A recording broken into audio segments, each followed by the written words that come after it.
Llega una información y una noticia, Ana Cristina, que tiene que ver con el Juzgado Criminal y Correccional Federal número 2 de Buenos Aires en Argentina. ¿Y qué tiene que ver ese Juzgado Criminal y Correccional 2 de Buenos Aires en Argentina con un proceso en contra del expresidente Álvaro Uribe Vélez? Sí, nos tenemos que devolver para el mes de noviembre del año pasado, Camila, cuando 3 organizaciones, el colectivo CAJAR, el Comité para la Solidaridad con los Presos Políticos y la Corporación Jurídica Libertad, llevaron el caso de 4 familias y 7 víctimas indeterminadas a Argentina. Y uno dice, ¿pero por qué Argentina? Porque hay algo que se llama la jurisdicción o justicia universal, y que quiere decir que cuando en un país no están las condiciones dadas para condenar a alguien, pues se saca de ahí, se saca de ese país a otro país. Y este es el caso, y la persona de la querella, la persona contra quien está la querella es el expresidente Álvaro Uribe por presunta vinculación con desapariciones forzadas y asesinatos en persona protegida, lo que se conoce popularmente como falsos positivos. Entonces, la noticia de hoy es que el juzgado dijo, sí, aceptamos investigar este caso. Uno de los abogados de la Corporación Jurídica Libertad es Sergio Arboleda y está con nosotros a esta hora en la línea. Abogado Arboleda, bienvenido. Gracias por atendernos hoy en Blue Radio. Muy buenas tardes a ustedes y a quienes nos escuchan el día de hoy. Abogado Arboleda, ¿qué significa esto que la justicia argentina haya aceptado pues esta demanda que ponen ustedes en representación de las víctimas? ¿Qué sigue de aquí en adelante? Porque uno diría, oiga, como ¿por qué un juez argentino podría llegar a juzgar a un expresidente colombiano? Sí, es la primera vez en la historia de Colombia que un expresidente es investigado por un tribunal o un juez, en este caso, de otro país, a partir de la aplicación de lo que ustedes ya han hablado, y es la jurisdicción universal, por crímenes de lesa humanidad.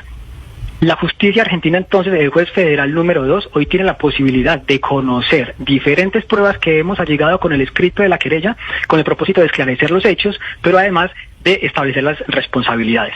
Entonces, lo que hoy significa esta decisión de admitir a las víctimas, aduciendo que se acreditó debidamente la afectación de las mismas y la existencia de los hechos victimizantes, es solo un paso más en esta etapa procesal. Y entonces, en noviembre, ya como ustedes lo han mencionado, presentamos la querella, 4 familias de víctimas identificadas, las 3 organizaciones de derechos humanos, y en representación de 7 víctimas sin identidad, porque además hay que recordar que un patrón de estas ejecuciones extrajudiciales era arrebatarle la identidad a las víctimas con el propósito de encubrir los crímenes. Y hoy, entonces, también hemos logrado, a partir del reconocimiento de este juez federal, que se reconozcan y se garanticen los derechos de estas víctimas sin identidad. Abogado Arboleda, permítame, yo lo interrumpo y le pregunto sobre un caso similar que hayamos vivido en la justicia internacional. ¿Qué otro caso ya ha experimentado la justicia internacional en donde a un presidente o a un expresidente no hay posibilidad de juzgarlo en su país y entonces las víctimas deciden demandarlo e iniciar un proceso judicial en otro país? Podríamos estar pensando en el caso de Augusto Pinochet en Chile, que terminó juzgándolo la justicia española y la inglesa, o ¿qué otro caso tenemos similar? En efecto, Pinochet puede ser uno de los ejemplos que, a partir de la aplicación del principio de jurisdicción universal, puede ser ejemplificante para el caso de Álvaro Uribe Vélez, pero también, por ejemplo, el caso más reciente, la decisión de la Fiscalía Federal de Argentina, en la que la semana pasada solicitó el arresto del expresidente Miamar de Centroamérica, que también encontraron, a partir de la investigación que hubo, y se encontraron elementos de prueba que indican su participación o responsabilidad en crímenes de lesa humanidad. Pero no solamente eso. Argentina ha sido un país que, lamentablemente, por lo que vivió en la dictadura cívico-militar, se volvió un país tradicionalmente enfocado en contribuir al esclarecimiento, a la verdad y a la justicia de las víctimas de graves crímenes internacionales. De allí entonces que los jueces federales están incluso desde su estructura como juzgados dedicados a conocer casos de crímenes de lesa humanidad. Entonces, por ejemplo, los casos del franquismo en España también hoy los adelantan en Argentina a partir de esa misma aplicación, y no en vano los argentinos han incorporado el principio de jurisdicción universal dentro de su constitución con el propósito de contribuir a otras naciones para esclarecer los hechos victimizantes. Sí, hay un caso muy famoso que es el de Antonio González Pacheco, conocido como Vir el Niño, que era un torturador de Franco y que está en la jurisdicción de la justicia argentina por jurisdicción internacional universal. Doctora Arboleda, yo le quiero preguntar en términos de cooperación internacional judicial, ¿qué le correspondería ahora a las autoridades colombianas por una parte? Es decir, ¿cómo funciona eso? Entonces, el tribunal en Argentina le debería pedir material probatorio, por ejemplo, qué sé yo, a la Fiscalía, a la JEP, a Justicia y Paz, etcétera. Y eso por una parte, ¿y eso qué implicaría para otras víctimas? ¿Otras víctimas se podrían unir o cómo sería eso? Bueno, aquí entonces hay que hablar de 2 cosas. Lo primero, Y es que en efecto el paso siguiente es que hagan parte la gran mayoría de víctimas de ejecuciones extrajudiciales de esta acción o esta causa penal en Argentina. Es muy importante que sea una causa que permita que muchas víctimas sean parte y que alleguen la información necesaria que pueda contribuir a la verdad y al establecimiento de responsabilidad y sobre todo al acceso a un mecanismo idóneo y efectivo de justicia que hoy no hay en Colombia para establecer la responsabilidad de, digámoslo, no solamente sobre Álvaro Uribe Vélez, que es el querellado principal, sino sobre otras autoridades que en su momento, de carácter civil, que en su momento tuvieron responsabilidad dentro de la Comisión de Ejecuciones Extrajudiciales. Ahora bien, el papel del gobierno nacional es facilitar y allegar toda la información que requiera tanto el fiscal como el juez federal. De allí entonces que ya desde diciembre y enero las autoridades argentinas han intentado solicitar mediante exhorto información a la Fiscalía del STI, pero también el fiscal ha intentado a partir de su pronunciamiento en el cual dice que es necesaria esta investigación y en ella entonces en su pronunciamiento de decisión lo que hace es solicitar al juez que remita exhortos a Fiscalía, a jueces y al Gobierno Nacional con el propósito de que allegue la información necesaria que pueda abrir el camino en esa investigación. Entonces, doctor Arboleda, todavía las autoridades judiciales colombianas no le han pasado información. O sea, lo que tiene el juez en Argentina, el fiscal en Argentina hasta ahora es información que le han pasado a ustedes, pero no a autoridades colombianas, pues autoridades judiciales colombianas. En efecto, tenemos un cúmulo de 260 elementos probatorios que son a partir de práctica probatoria de jueces de la justicia ordinaria, pero también de la Jurisdicción Especial para la Paz.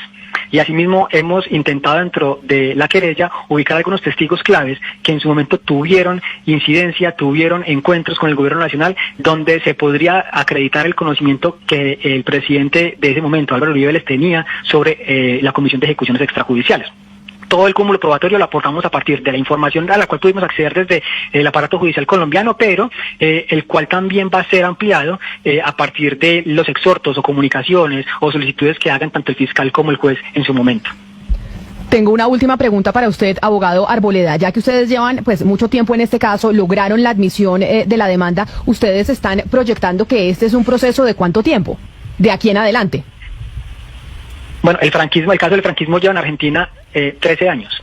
Lo que pasa es que no solamente es frente a el establecimiento de responsabilidad. En el franquismo, por ejemplo, hubo la posibilidad de contribuir a la ubicación e identificación de personas desaparecidas en la dictadura franquista. Entonces digamos que es una acción que no solamente va encaminada a establecer responsabilidades, sino a otras acciones que permitan ahondar en ese derecho de las víctimas de tener verdad plena. Y en ese sentido entonces sabemos que es un proceso de largo aliento, pero que poco a poco vamos dando logros. En su momento cuando radicamos la querella, algunas personas ponían en duda que el juez pudiese admitir la calidad de partes o de querellantes a las víctimas. Hoy logramos que tanto las víctimas sin identificar como las identificadas y además las tres organizaciones de derechos humanos fueran reconocidas como víctimas, y eso es un logro que vamos dando paso a paso. Sabemos que es, como digo, de largo aliento, pero que estaremos ahí también como intentando generar o contribuir en el avance probatorio y procesal de este caso. Ay, Camila, permítame hacerle una última pregunta al doctor Arboleda antes de despedirlo, y es lo siguiente. Cuando se tiene un caso de estos, digamos, la querella es contra el expresidente Álvaro Uribe, pero obviamente pues él no actuó solo. Si se jala de esa pita, pues ahí empieza a haber una cantidad de personas que también son corresponsables. ¿Ellos también entrarían ahí? O sea, ¿cómo funciona eso, digamos, cuando se prende el abanico y empiezan a entrar otros funcionarios y que también hay expresidentes como el expresidente Juan Manuel Santos, por ejemplo? Claro, en efecto, no podríamos llegar al expresidente sin escalar en otro tipo de responsabilidades. Somos conscientes que hoy la JEP es la competente para conocer sobre las responsabilidades militares o agentes estatales involucrados en estos casos. Sin embargo, la jurisdicción también, por exclusividad, o más bien por normatividad, se excluye de conocer o abordar la responsabilidad del expresidente. Sin embargo, si hay que hablar de los ministros o exministros, y en ese caso entonces de Juan Manuel Santos, por ejemplo. Pues es el abogado Sergio Arboleda, abogado de la Corporación Jurídica Libertad, uno de los corporaciones que ha llevado pues el proceso de varias víctimas en contra del expresidente Álvaro Uribe Vélez por cuenta de la desaparición, lo que hemos llamado falsos positivos en Colombia, la justicia argentina. Abogado Arboleda, gracias por atendernos, por estar con nosotros hoy en los micrófonos de Blue Radio. A ustedes muchísimas gracias.